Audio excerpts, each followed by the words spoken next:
आधे से ज्यादा यूट्यूब में हर कोई बात करता है, बड़े बड़े पॉडकास्टर्स कहते हैं कि हेयर फॉल ब्लड फ्लो के कारण होता है। अगर तुम्हारा ब्लड फ्लो कम हो जाता है, तुम्हारा हेयर फॉल होना शुरू हो जाता है। बहुत सारे लोग ये भी कहते हैं कि भाई गंजा हो जाए, जैसे कि हवा लगेगी, ऑक्सीजन आएगी, विटामिन डी मिल जाएगा, जिसके कारण ब्लड फ्लो बढ़ेगा तेरा। लेकिन ऐसा कुछ भी नहीं है। ये सारी स्टडीज 100 साल पहले ही डिबंक हो चुकी थी। तो मैं बहुत सारी रिसर्च पेपर्स, बहुत ज्यादा रिसर्च करने के बाद महीनों मेरे कमेंट सेक्शन में लोगों ने लिखा कि भाई इस पे वीडियो चाहिए, इस पे वीडियो चाहिए। लेकिन महीनों की रिसर्च करने के बाद मैं लिख कर लाया हूँ, पूरे नोट्स बनाकर लाया हूँ, और आज इस वीडियो में मैं वही बता रहा हूँ। तो इस वीडियो को तुम ध्यान से देखना।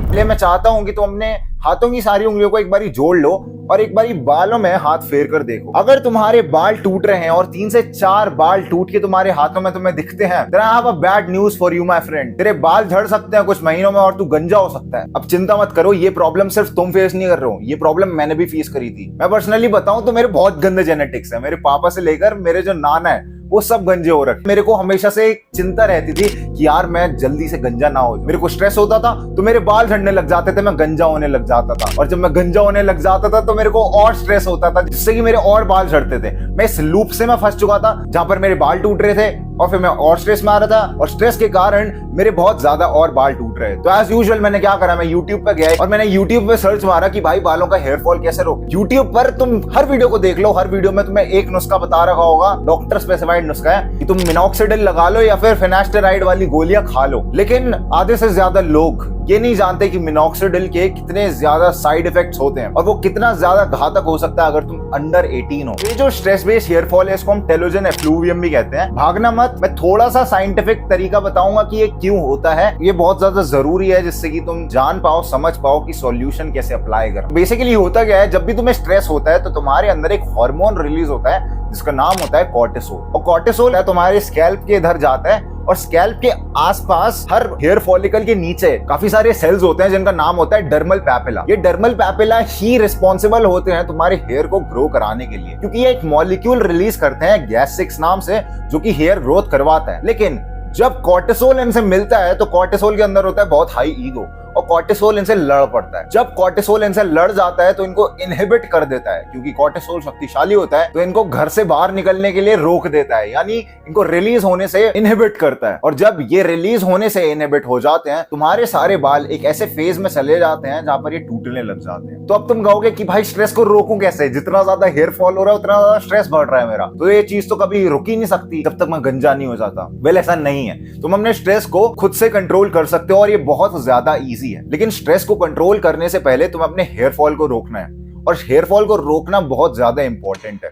अगर तुम्हारे लंबे बाल हैं, भाई सजेशन को मान लो कि तुम गंजे हो जाओ। मैं भी अपनी लाइफ में मल्टीपल टाइम्स गंजा हुआ हूं एंड उसने मेरे हेयर फॉल होने को बहुत बारी रोका है। स्कैल्प तुम्हारी बेसिकली सिर की चमड़ी है, तो तुम उसको अच्छे से देख पाओगे। ज्यादातर केसेस में क्या होता है, हमारे डैंड्रफ या फिर ड्राई स्कैल्प होता है, तो तुम देखते हो जब भी तुम ऐसे ऐसे करते हो तो सफेद सफेद से कुछ स्नोफॉल्स ही होती है तुम्हारे बालों से। वेल वो ड्राई स्कैल्प की वजह से डैंड्रफ क्रिएट हो जाता है काफी सारा। डैंड्रफ और ड्राई स्कैल्प में डिफरेंस है, याद रखना, बट समझाने के लिए मैं उसको डैंड्रफ ही कह रहा हूँ। तो डैंड्रफ में बेसिकली तुम्हारा मॉइस्चर इकट्ठा हो जाता है जिसकी वजह से फंगस बन जाती है, और वो फंगस खुरंट वगैरह बनवा सकती है यहाँ पर। और जब तुम्हारे खुरंट वगैरह बन जाते हैं तो वहां पे बाल उगने बंद हो जाते हैं। तो सबसे पहली चीज है कि डैंड्रफ को तुम्हें खत्म करना पड़ेगा। अगर तुम्हारे पास ड्राई स्कैल्प है तो उसको भी उड़ाना पड़ेगा, लेकिन उससे पहले तुम्हें अपने बालों को उड़ाना पड़ेगा, जिससे कि जब बाल छोटे हो जाएं तो तुम स्कैल्प को ढंग से चेकआउट कर पाओ। अब अगर तुम्हारे स्कैल्प में डैंड्रफ है तो तुम उसको इस तरह से रिमूव कर सकते हो।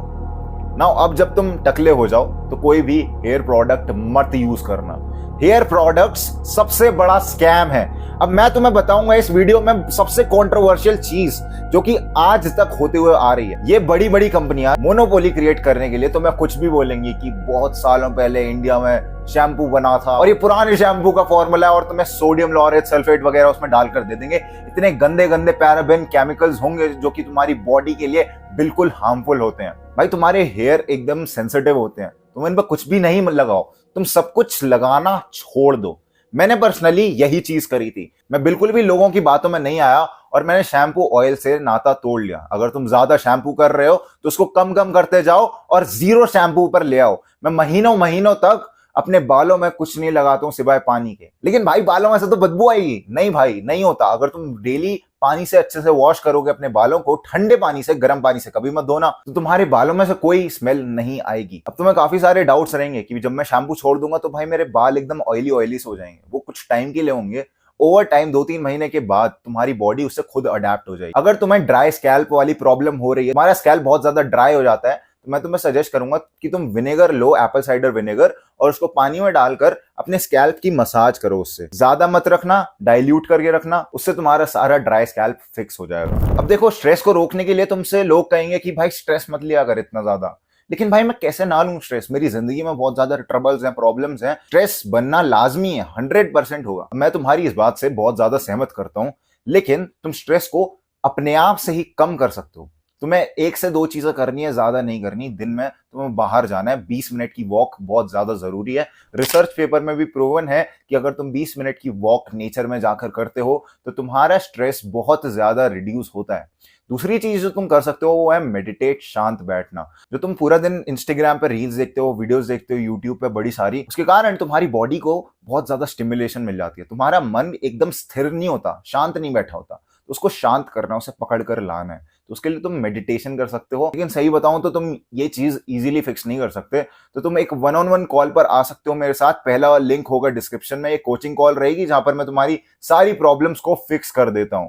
तो तुम उसको जाकर चेकआउट कर सकते हो। नाउ जो जेनेटिक्स की वजह से हेयर फॉल होता है उसको हम एंड्रोजेनिक एलोपेशिया भी बोलते हैं। इसके बारे में बात करने से पहले अगर तुम इस स्केल को देख पाओ ध्यान से, और तुम्हारी कंडीशन तीसरे स्केल से आगे की नहीं है, वरना चौथी, पांचवी, छठी, सातवीं पर, it is very much advisable कि तुम एक हेयर ट्रांसप्लांट करवाओ। एंड्रोजेनिक एलोपेशिया, ये जो पूरा कॉन्सेप्ट है ना, बड़े बड़े यूट्यूबर्स बोलते हैं कि ये ब्लड फ्लो के कारण होता है, बड़े बड़े पॉडकास्टर बोलते हैं कि ये ब्लड फ्लो के कारण हो रहा है। लेकिन बहुत सारे रिसर्च पेपर पढ़ने के बाद मेरे को ये चीज पता चली है कि ब्लड फ्लो के कारण होता ही नहीं है। नाउ जो मेल पैटर्न बॉल्डनेस होती है, जेनेटिक कंडीशन, ये एक एंजाइम के कारण होता है जिसका नाम होता है 5-अल्फा रिडक्टेस। 5-अल्फा रिडक्टेस तुम्हारे टेस्टोस्टेरोन को डाइहाइड्रोटेस्टोस्टेरोन में कन्वर्ट कर देता है, जिसके कारण हेयर फॉल होना शुरू हो जाता है। यही रीजन है कि औरतों में इतना ज्यादा प्रोमिनेंट नहीं होता है हेयर फॉल जितना मेन में होता है, क्योंकि औरतों के पास इतना ज्यादा टेस्टोस्टेरोन नहीं होता है जितना मेन के पास होता है। और यही वो रीजन है कि जब भी तुम स्टेरॉइड्स लगाते हो तो तुम्हें बहुत ज्यादा हेयर फॉल दिखता है। सुनो, तुम्हारे अंदर जो एंजाइम है इसको रोकना बहुत मुश्किल है। लोग तुम्हें सजेस्ट करेंगे कि तुम डीएचटी ब्लॉकर्स वाली टैबलेट खा लो, लेकिन उन डीएचटी ब्लॉकर्स के कारण तुम्हें ईडी जैसी बीमारियां लग सकती हैं। तो it's very very risky to take those pills. तुम्हारे पास सिर्फ और सिर्फ एक तरीका बचता है, और वो तरीका है कि तुम मिनॉक्सिडिल लगाओ। लेकिन मैं तुम्हें बता दूं, minoxidil is one of the best compounds जो कि तुम सही में लगा सकते। ये कुछ एंजाइटी वाले पेशेंट्स को दिया गया था स्टार्टिंग में, और उन्होंने देखा कि हेयर ग्रोथ हो रही है, तो उन्होंने फिर हेयर ग्रोथ वाले पेशेंट्स को भी देना चालू कर दिया, और उन्होंने एक प्रोमिनेंट चेंज देगा। इसको देखने के लिए तुम्हें 4 महीने लग सकते। टॉपिकल मिनॉक्सिडिल 5% बेस्ट वर्क करती है, तुम 2% से शुरुआत कर सकते हो। टॉपिकल मिनॉक्सिडिल कुछ नहीं होता, एक फोम होता है, लिक्विड होता है, जो कि तुम्हें अपने बेबी हेयर्स पर लगाना है, जहां पर भी तुम्हारे बेबी हेयर्स तुम चाहते हो आ जाएं, एंड इसको एक बार लगा के छोड़ देना है। ट्रेटेनॉइन की एक क्रीम आती है, जब तुम ट्रेटेनॉइन की क्रीम के साथ इसको लगाओगे तो ये ज्यादा अच्छे रिजल्ट शो करेगा। बहुत सारे लोग तुम्हें कहेंगे कि डर्मा रोलर अप्लाई करो, डर्मा रोलर से रिजल्ट्स आ जाते हैं, लेकिन मैं तुम्हें पर्सनली बताऊं तो डर्मा रोलर से काफी ज्यादा इंजरीज भी हो सकती हैं। तो अगर तुम डर्मा रोलर मंगा रहे हो तो डर्मा रोलर को अच्छे से यूज करना, उसको डिसइंफेक्ट करना, और उसके बारे में सीखना कि कैसे उसे यूज करते हैं। और देखो, मैं सिर्फ और सिर्फ अपने एक्सपीरियंसेस से बोल रहा हूं कि क्या चीज सही है क्या गलत है। अगर तुम्हारे सही में बहुत ज्यादा बाल झड़ रहे हैं और तुम्हें कुछ रीजन समझ नहीं आ रहा, बंच ऑफ बाल निकल के आ रहे हैं, तो तुम एक डर्मेटोलॉजिस्ट पर जाओ जिसको बालों की अच्छी खासी नॉलेज हो, जिसपे एक्सपीरियंस हो। एंड तुम एक चीज नोटिस करोगे, डर्मेटोलॉजिस्ट तुम्हें अच्छे से बता रहा होगा कि तुम्हें कौन सा मिनॉक्सिडिल लगाना है, कौन सी फिनास्टेराइड की टैबलेट खानी है, क्योंकि यही प्रोडक्ट्स एग्जिस्ट करते हैं। लेकिन तुम्हें ये कोई नहीं बताएगा कि तुम्हें प्रोटीन खाना चाहिए। आजकल के जमाने में मेरे को समझ नहीं आता कि लोगों को प्रोटीन से इतनी ज्यादा दिक्कत क्यों है। तुम्हारे हेयर केराटिन के बने होते हैं, और केराटिन एक तरह का प्रोटीन होता है।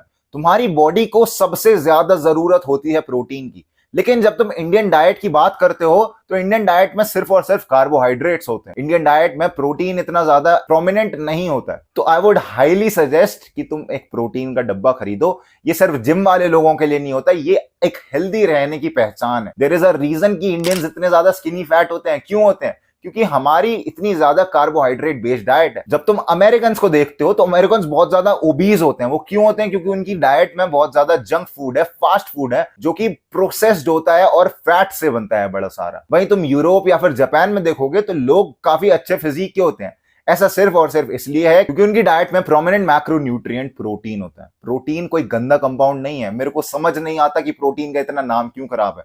तुम एक बारी खुद से जाकर रिसर्च करना, मम्मी पापा किसी से और से मत पूछना, और देखना कि प्रोटीन कैसा न्यूट्रिएंट है। तुम्हें पता चलेगा एक प्रोटीन एक अच्छा न्यूट्रिएंट है। तुम्हारी डाइट अपनी हैवी रखनी है, डाइट के साथ कॉम्प्रोमाइज मत करना। मेरे बड़े भाई ने कॉम्प्रोमाइज करा था और उसके बाल चले गए। तो अगर तुम चाहते हो कि तुम्हारे बाल ना जाए तो अपनी डाइट को वेल मेंटेन रखना, एकदम अच्छी डाइट रखना और अपने न्यूट्रिशन लेवल्स को चेक में रख। प्रेफरेबली तुम्हारा विटामिन डी और B12। वेजिटेरियंस में B12 बहुत ज्यादा कम होता है। मैं इसको ओवरली डंप नहीं करना चाहूंगा एंड मैं ये चीज कहना चाहता हूं कि यूट्यूबर्स सही नहीं होते। तुम्हें खुद जाकर रिसर्च पेपर्स पढ़ने चाहिए जैसे कि मैंने पढ़ा, और तुम डिस्क्रिप्शन में जाके सारे रिसर्च पेपर्स देख सकते हो। मैंने सब लिंक कर दिए हैं और उस सब के साथ डिस्क्रिप्शन में पहला लिंक मेरी कोचिंग कॉल का होगा, जहां पर तुम मेरे साथ 1-to-1 कॉन्वर्सेशन कर सकते हो और जान सकते हो जो भी तुम्हें डाउट्स हो, पर्सनल चीजें पूछनी हो, सब कुछ मैं तुम्हें अच्छे से बता रहा हूँ पूरा टाइम लेकर। This was it for the video. Grind set करते रहे, माइंड सेट तरह बदल ही रहा हूं मैं जान।